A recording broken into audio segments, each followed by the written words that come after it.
Hey guys, Infidel 1258 here. Today I want to share with you some thoughts and some ideas around Soulbound reward cards and how they do or don't synergize with the existing main set. I think there's some critiques from People's Guild actually who love the show, love the channel, check them out. We're talking with Bronze Dragon, another favorite of mine, about how the existing Soulbound cards match with, pair with, work with Rebellion.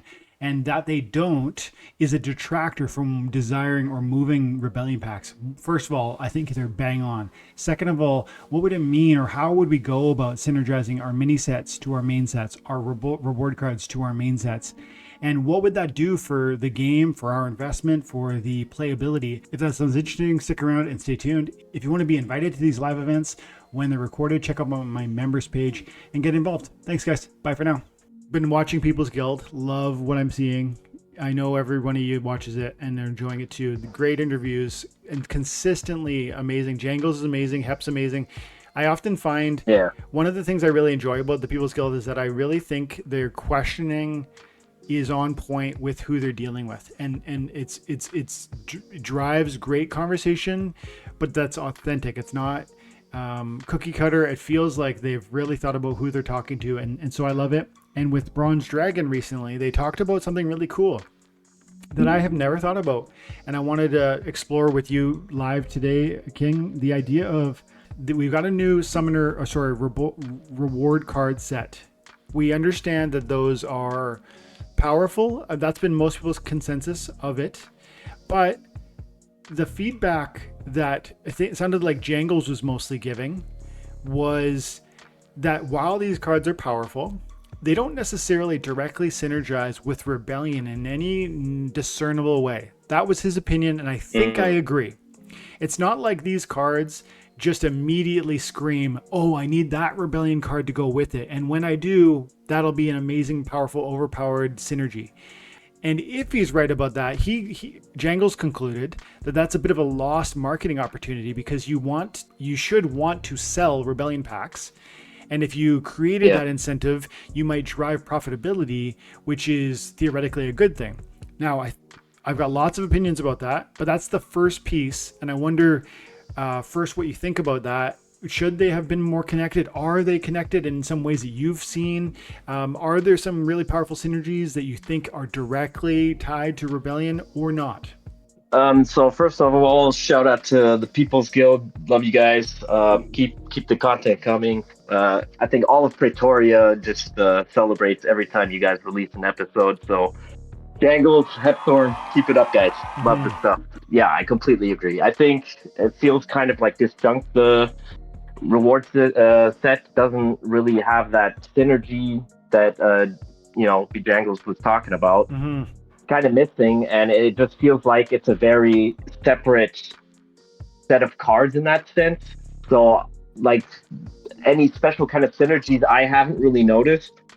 I would say like the 1 mana legendaries, that's definitely a very cool addition, and they kind of feel like something like the 0 mana fiends did, so that they all have like this uniform kind of setup.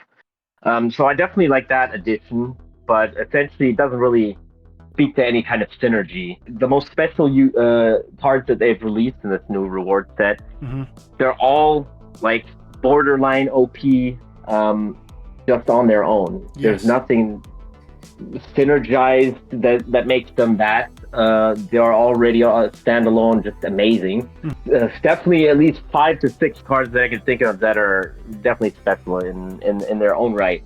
So I definitely agree with Jangles that we could have kind of tried to make more synergies happen with the new reward set, so that exactly the Rebellion set would just start selling better. I definitely think it was a missed opportunity and would agree in that sense. I mean, I like the cards themselves, but it does feel kind of like unhinged in that.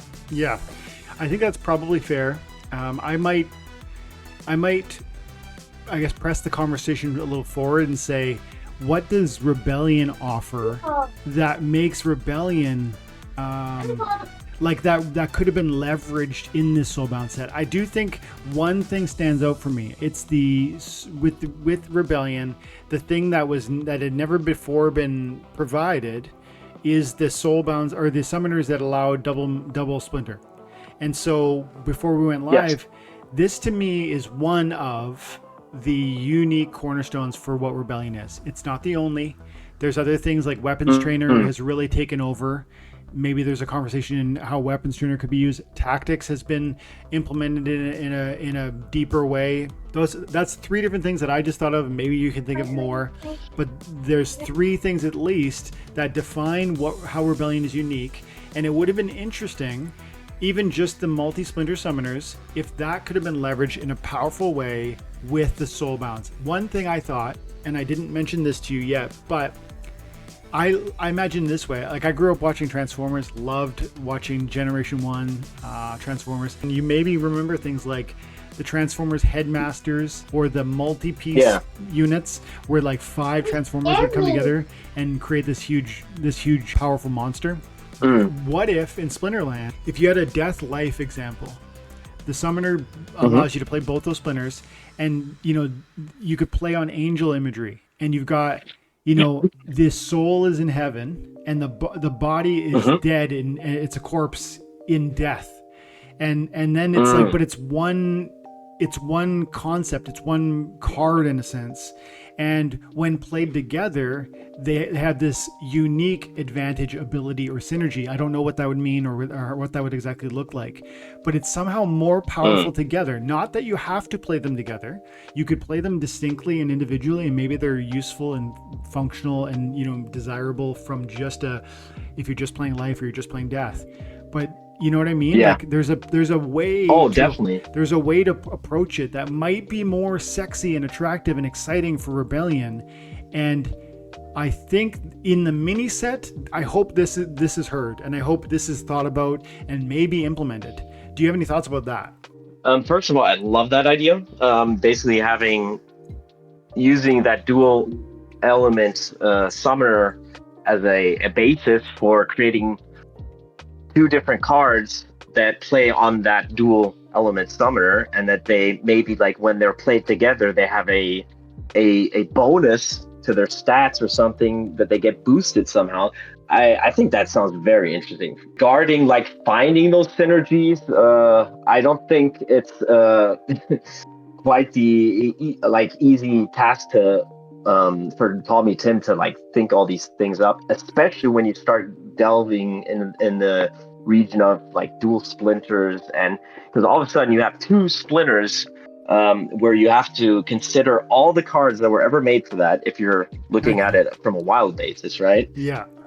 And I think, I think I would just go insane trying to, figure out that I don't break everything when I'm creating all these new cards. So first of all, I mean, the man has my respect for even trying himself at that aspect of Splinterlands. Yeah. I think we can definitely mitigate a lot of problems that can happen through, accidentally breaking synergies and things like this by just doing more playtesting with more prominent people in the community. We could definitely prevent a lot of upset that's kind of happened the last couple cards that have been released, where we would maybe playtest a little more before we release the final version, so we don't have situations where people are like, okay, we can't debuff the cards or change the stats after the fact. Now we got to find a balancing factor.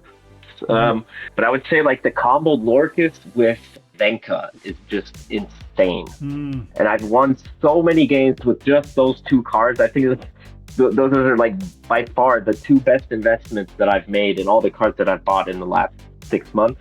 I don't know, maybe you could also start using AI. Yeah, that's interesting. You said respect to Call Me Tim. You're right. It's a overwhelming task. While you were talking, I was looking at I looked at right here on my screen. This is the summoners the monsters that are regular foil only from Just Fire and Earth. And I'm going to be scrolling while I talk. It's like just goes on and on and on and on. These cards, you have to look at every possible synergy between these to make sure you don't get any broken combinations.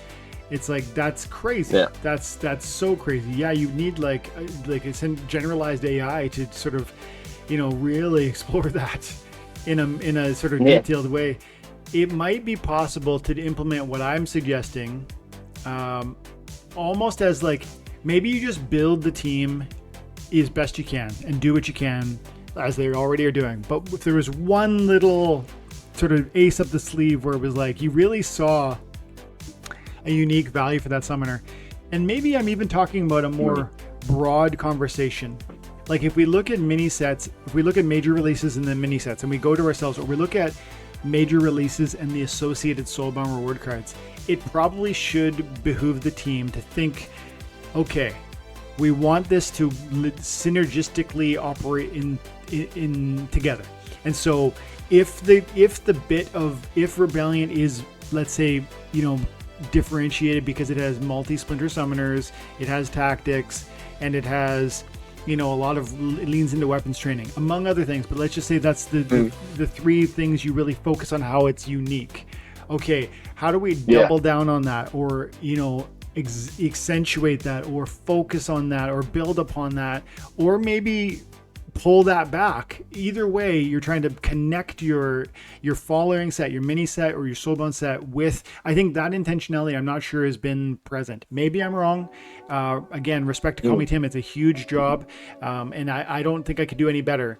But I just wonder if maybe one sort of focal point like that could be a fun way to change the game and explore. But I think one other piece I wanted to talk about in this same context is I think to do any of this well, to do what Call Me Tim's does, to do what I'm trying to imagine, I'm suggesting we would implement, you need to first understand, what does each splinter do? And it's not like the People's Guild talked about how there's a lot of uniformity across the different splinters. And so it's not necessarily the case that every splinter feels entirely unique, but that generally speaking, they might feel in many ways very similar. And so if they're very similar, then it doesn't really matter if I can match green with red, because frankly, they're individually, if they're interchangeable but not unique in and among themselves, then it doesn't really matter. If, for instance, fire was all melee or really strong melee, and blue was really strong water, which might have been the case in like beta times, then I think you can get to a place where you might see a synergy like a blue-red summoner offering something entirely different. Dragon was always the special splinter that could, mix with all the other ones, which the dual element situation is kind of, watered down as well. So the specialty of Dragon isn't as special as it used to be in that sense, because that was basically their defining factor. They're the only ones that can actually mix the splinters, or not mixing splinters technically, but being able to mix one splinter with another. So I definitely feel we've kind of lost that way, and I would love to see us return to that. But I don't know. It would feel like you'd have to get a couple sets behind you until you can kind of, return to that way. Definitely something the Jangles also spoke about that I think is, definitely have to change soon. Death needs a martyr card. If there's one splinter that should have a martyr card, it needs to be Death. It should have been the first. Maybe it should have been the only one, but yeah. We need to see a Death martyr card. For sure. Yeah, that's really astonishing that they don't actually. I'm pulling it up right now. While we were talking, I kind of grabbed a couple key abilities and just thought, is there a unique dispersion or like allocation of those across the splinters? And I do think there is a division. I don't know if we necessarily feel it, because this is a complicated topic. There's probably a bit of our perception, how we handle it, etc. But like, for instance, like you say, there's no Death Martyr. There's green, red, earth, fire, dragon, neutral, life, and water.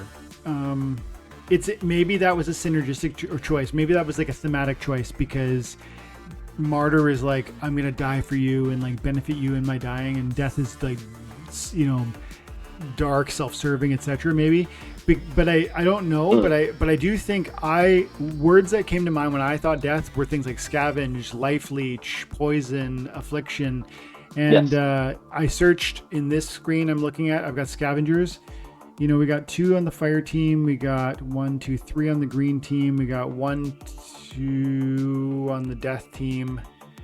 1 on Oh, wow. So it's actually 4 on the green team. So the green team is the bigger scavenger, which is interesting. And then another one I looked at here was resurrect. Death has the primary resurrect because of the astral entity and how you can play that in so many roles. But then there's Skok Dustblade, the soulbound. White has I'm looking just modern now, just modern Adelaide, Brightwing, and Commander Goff. So that fits to me because white, like maybe resurrect is more of a life or a death sort of ability. There is one on blue, and then you got Ashur Constantia. And then finally, the other ability I looked at was tank heal because you mentioned it. And there is no tank heal for death. There is no tank heal for death. No. There is no tank heal for fire. This is just Modern League. There is a tank heal for fire actually from Beta Reward. Yeah, it was that but just beetle modern thing. Just modern though. Oh, you're talking modern. Okay, gotcha. Yeah. So I do think there's some distinction across the different splinters. Maybe there could be more, but I feel like I'm maybe nitpicking.